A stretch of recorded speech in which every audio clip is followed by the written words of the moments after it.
What's going on, guys? Jay the Black here, back with another video. Salute to everyone tuning in. Make sure y'all like this video because we're going to talk about putting basically one of the final nails in the coffin of the WNBA.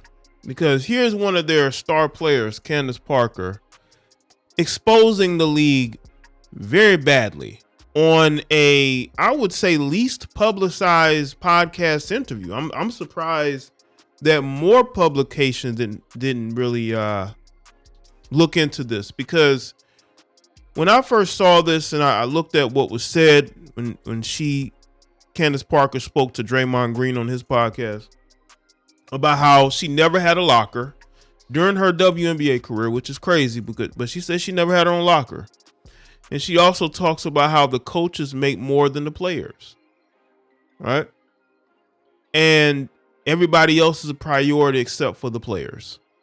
I believe the people who run the WNBA, they get paid. The coaches are getting paid, but the players aren't, But the thing is about the WNBA is that they don't really have any stars because they're not treated like stars. The WNBA treats their players like they're replaceable. That's why they can release first round picks or second round picks in that a month after drafting them, right? Because they don't believe in the star system in the WNBA. Even though years ago, the WNBA actually used to market their stars way better than they do now, they believe that the majority of these women are replaceable, which shows you the belief that they have, which is why they don't want any change. The WNBA is okay being a charity. That's another thing that Candace Parker brought up. Candace Parker brought up the fact that she's tired of the league basically being a charity and taking donations from people, whether it be the NBA, whether it be NBA players, right? Whether it's others. But the state of the WNBA is in such terrible state that unfortunately for Candace Parker and maybe other players, that's how it is. Because the league is so lazy and they do not care at all that they don't even attempt to market the best players. They don't. When you look at WNBA commercials, they don't highlight who the best players are. They just show you women playing basketball. They don't highlight the stars because they don't want any. They want things to be the way it is because they're comfortable, and comfortable corporate people do not like change. They don't want to have to work hard. And in order for this league to be able to start to make inroads to somewhat of a success, they'd have to put effort in, but they want everybody else to put the effort in. They don't want to have to do anything. That's why I speak about the WNBA, because right now women complain so much about equality. But here you have an all women's basketball league that the majority of women refuse to support. Because most women do not care about sports unless they played sports, right? But most women only care about the sports that matter, whether it be the NFL, the NBA, to some extent, Major League Baseball. Look at boxing, the UFC. Now all of a sudden you got all these female UFC fans and all these female boxing fans, right? Whenever there's a big boxing event, big UFC event, you got all these women promoting it. They don't do that for the WNBA. You have to ask yourself the question, Candace, why are they not doing that? It's because a lot of women they're front runner fans. They're bandwagoners. When they see something that's popular, they hop on it. It's the same with gaming. It's the same with comic books and comic book movies. Women have always been bandwagon fans. They have never looked to support women's sports or women anything. That's why males are getting into women's sports and they're getting protection from the media and they're getting protection from feminists because they don't care about sports. They don't. I'm sorry to tell a lot of you women, these feminists hate sports. Okay? They need something to complain about. If women are succeeding in something like sports, they have nothing to complain about. They have nothing to fight about. Now they're fighting for males to play in women's sports. That shows you how little women care about other women. And this is the reality.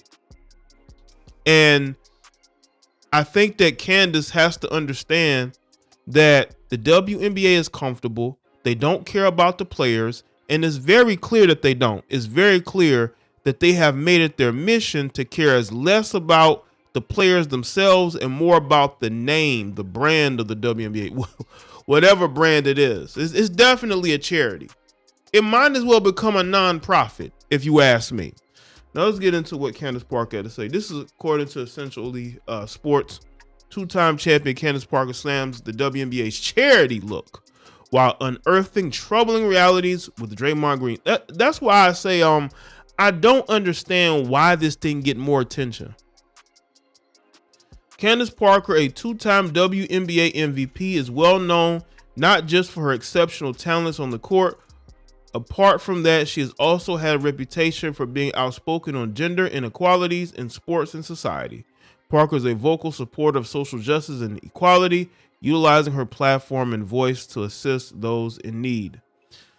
In a recent episode of the Volume podcast, Candace joined Draymond Green to discuss the world of WNBA. The former WNBA champion got candid with the host and discussed a troubling reality in the WNBA. Candace Parker's teammate Kelsey Plum recently said that she was not requesting equal compensation for NBA players, but rather equal revenue share as far as the WNBA is concerned.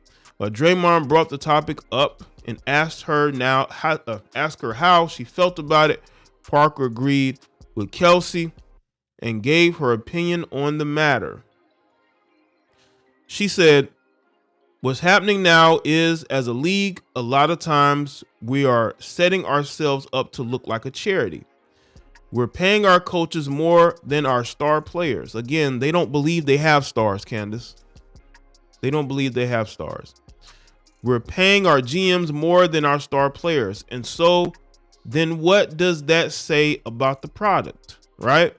Like, they're not coming to see Steve Kerr call plays. They're coming to see y'all. Steve Kerr is great. He has an amazing blueprint, but you can't have him make more than your star player. And there is no league, no successfully that there is in the United States, even abroad, that pays their coaches more than they pay their star player. So I think that we're already set up not in the best light. Parker stated that while coaches and managers need to be highly compensated, they should not be compensated more than the players. Parker feels that the league's present system is unsustainable. In order to grow, the league must emphasize properly compensating elite players. Well, that comes with promoting those players. You have to promote those players. The WNBA does a horrible job at promoting their star players. And I think that more people are starting to see that. You know, when I see WNBA commercials, I want to see the stars. When you see NBA commercials, you see the stars. They tell you who the stars on the team are. But in these WNBA commercials, they're not really telling you who the stars are. What happened to doing promotional pieces with your best players? They don't. That's how they want it. You see, if players start to be seen as stars, then the league has to pay them more. And that is something that they are not going to do.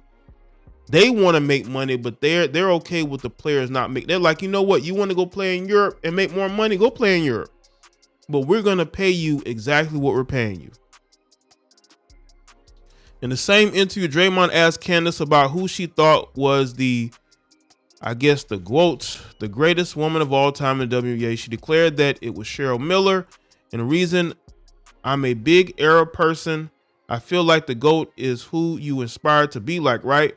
When you are in your driveway and you're trying to be like that person." And I watched a lot of tape, and my dad was big on Cheryl Miller.